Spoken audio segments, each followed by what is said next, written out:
Welcome back to the I Just Love Footy YouTube channel, and today we're going to talk about some of my round one predictions for this weekend coming up. Firstly, starting with Carlton Richmond. I recall the last fixture for round one between these two teams ended in a draw. I don't think that's quite going to happen this time round. I think Carlton will be riding some huge momentum and confidence off the back of that resilient comeback against Brisbane, coming back from 46 points against Brisbane at the Gabba after Brisbane had just lost the grand final, having a yearning to make a massive statement to the league announcing that they're here to stay, and Carlton were able to change that narrative and suggest that their identity in resilience is here to stay. They showed last season that from round 15 onwards, they were a different team. They were 5-1-8 at round 15 last season and made the finals and made it all the way to the prelim, and nothing's changed so far in this season. No Wiedering, no Walsh, no Doherty after half time, 46 points down early in the second quarter, and they still overcome Brisbane. So I'm backing Carlton back on the premise of that, with Mackay finding some form and confidence again after taking a big mark against Harris Andrews and converting that set shot.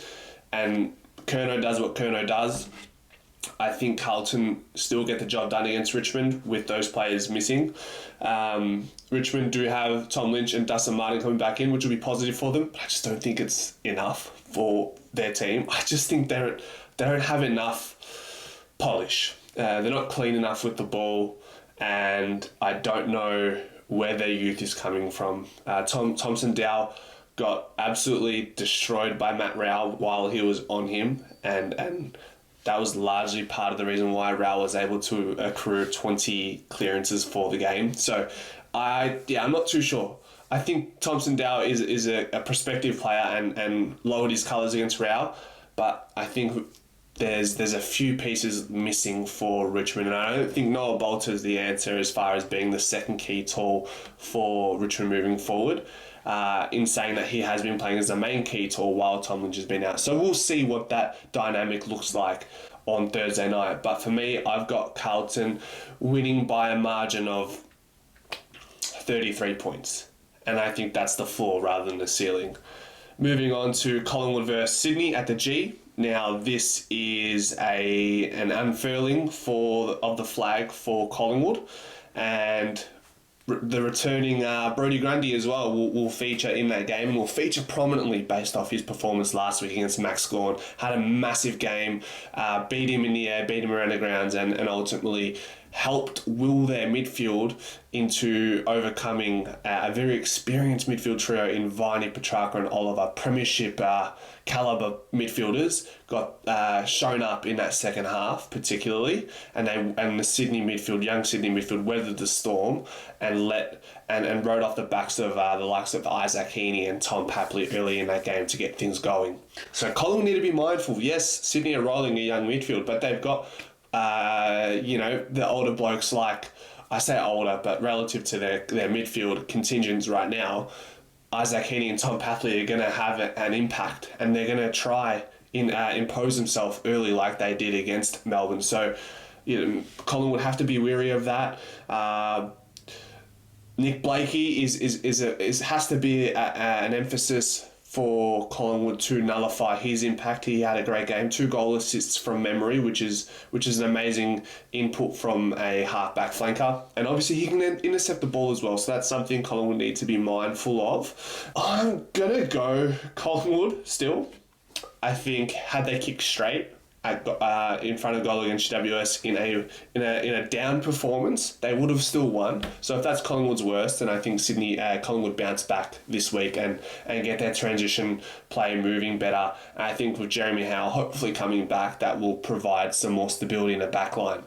I'd like to see Jeremy Howe, Charlie Dean and Darcy Moore all featured together at the same time rather than playing a relatively smaller defence. So let's go Collingwood by 12 points. Essendon versus Hawthorn. So obviously the inductions of the likes of Ben Mackay, Todd Goldstein, Jade Gresham and Xavier Dersma for Essendon will have them thinking they've strengthened their squad, and I think they have, obviously. I think Ben Mackay and Zach Reed could form a nice partnership in the backline along with Jayden Laverde. They all looked promising against Geelong, and Geelong is no pushover when it comes to their key forward stocks in Tom Hawkins and Jeremy Cameron. So that was a nice test, and I think Essendon, despite losing in that practice match, I thought they really made some positive steps. I think Hawthorn going to have to overcome some injury woes, particularly in the backline, with no Denver Granger-Barras, no James Blank, no CJ. So does that mean James Sicily has to play more of a lockdown role, and Ethan Phillips gets thrown to the wolves in potentially an AFL debut against the Carl Langford and Peter Wright? So not the kindest introduction to AFL, but better this way than not. And I do think it's just going to be too much for Hawthorn in the end, whether it be in the midfield battle. Even without Essendon having Darcy Parish due to a hamstring injury, I still think Essendon's midfield will outplay Hawthorn's midfield. If there is an opportunity for Hawthorn to perform in 1/3 of the field department, it might be the midfield. I don't think, forward line is a bit makeshift at the moment with players like Watson from the draft, Jack Ginnivan, Marvior Chol, and Mitchell Lewis. There's a bit of promise there, but I think there's too many new parts to that forward line for it to get going from the get-go.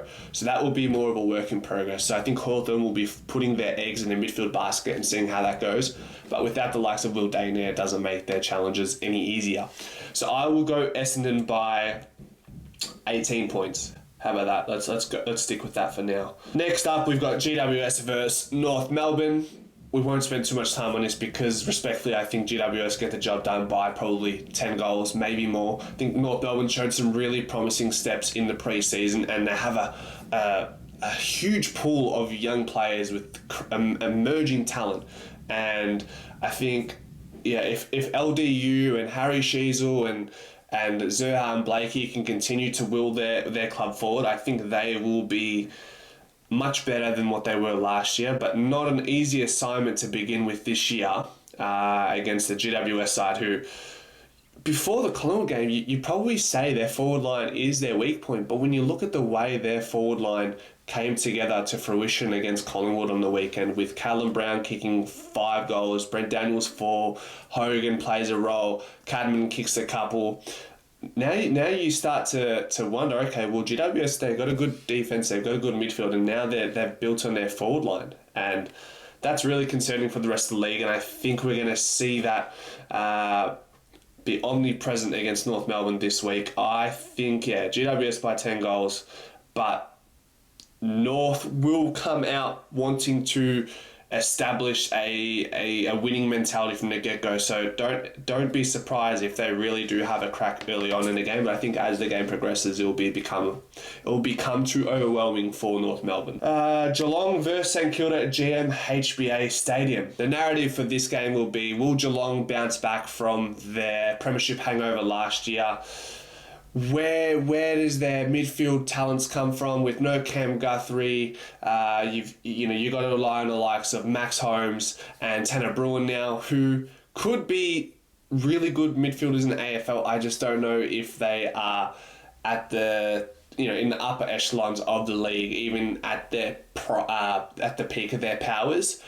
Dangerfield's only getting older, so I'm not too sure how that's going to work out. I think St Kilda can take advantage of that midfield, particularly with Rowan Marshall handing out the ball to his midfielders in Jack Steele, Crouch, and Seb Ross. So that will be interesting to see where that goes. Geelong will be hoping to capitalise in their forward line. Of course, I think Dougal Howard has an injury, so they're going to be a tall short. So can Geelong take advantage of that situation? Obviously, they've got an All-Australian that's in the way of that in Callum Wilkie. So let's see who he takes and what type of defensive line St Kilda go in with against Geelong. I think for this game, I'm going to go with St Kilda. I've really liked Max King's pre-season. I think Jack Steele has a better season than last year. So I'm going to go St Kilda by 5 points in a close affair and dim the party of the newly renovated GMHBA Stadium.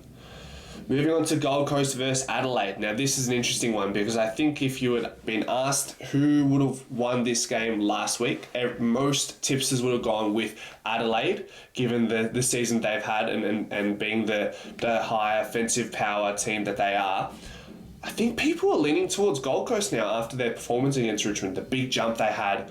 I think, you saw what Matt Rowell is capable of in the midfield, even without the outside game. You're seeing what Noah Anderson can do going inside 50. When Jack Lukosius plays his best along with Ben King, then this is what this team is capable of. And led by no other than Touk Miller, he's going to give you everything and more every game. So it's an interesting one. I still think I'm going to go Adelaide. I think it's in Gold Coast, People First Stadium, wherever that is. So I think I still go Adelaide. I'm too much of a big fan of their forward line. Their midfield is reliable as ever. They've got Jordan Dawson, Rory Laird, Sam Berry's coming up now. Matt Crouch has revivified himself and found his way back into the starting 22.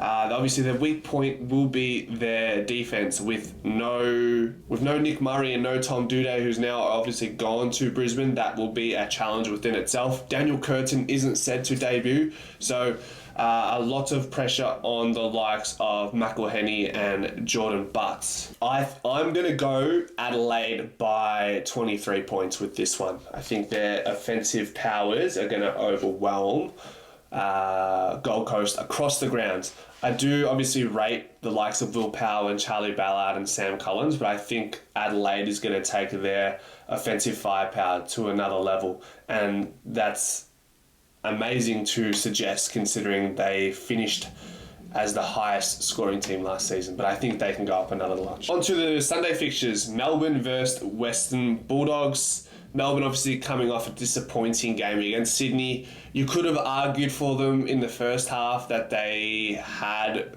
the wins in the midfield when it came to contested ball and clearances and tackles inside 50, and they weren't able to convert and have a sense of synergy between midfield and forwards. And so obviously the story of old, this is what we've been talking about. Whenever we mention Melbourne and their blemishes, it's been to do with their synergy between the midfields and forwards.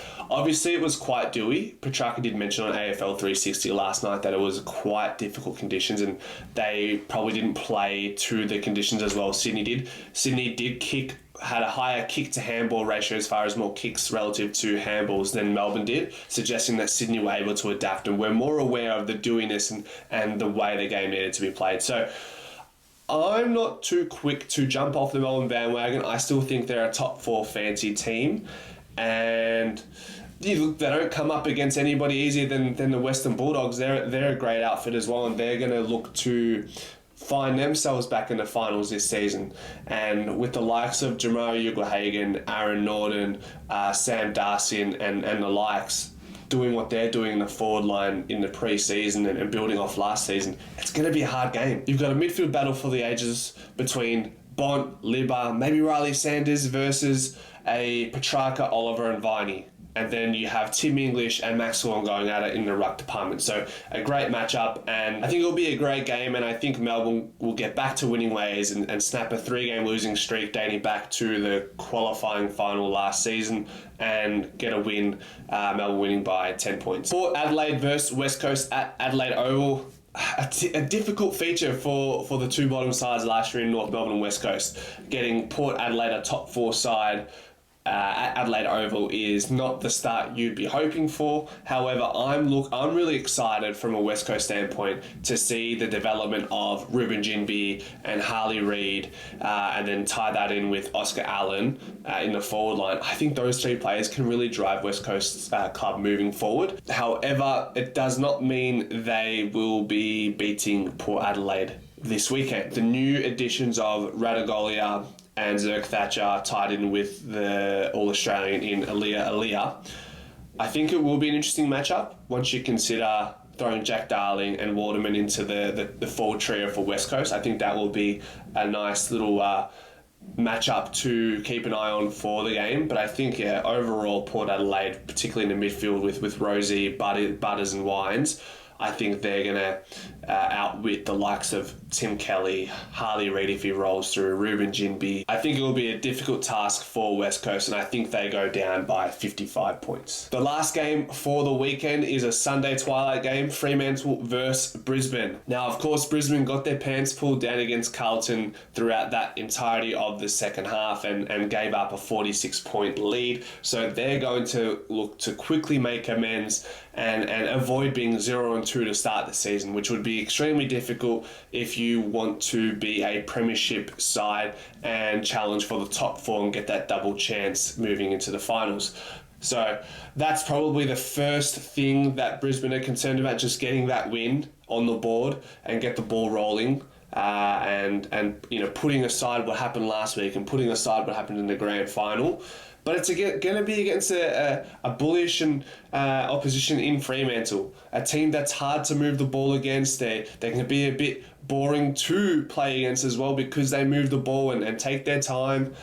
They've got players like Andrew Bayshaw, Sarong, Fife, who will be rolling through the midfield and be looking to bounce back after a down year for themselves last year. And being a relatively young team in the league, the trajectory should be to bounce right back up. So I think Brisbane obviously will not be taking Fremantle lightly. Watch out for an absolutely massive year for Luke Jackson, particularly early in the season while Sean Darcy's recovering from injury. And Lachie Neale did not take too nicely to the loss that he inflicted against Carlton and made that known in the media this week. So look for him to set the tone early in the game in the midfield department. With all that being considered, I've got Brisbane winning by 18 points. Thanks for watching. Let me know what your tips are in the comment section and we can go from there. See you guys next time. Bye.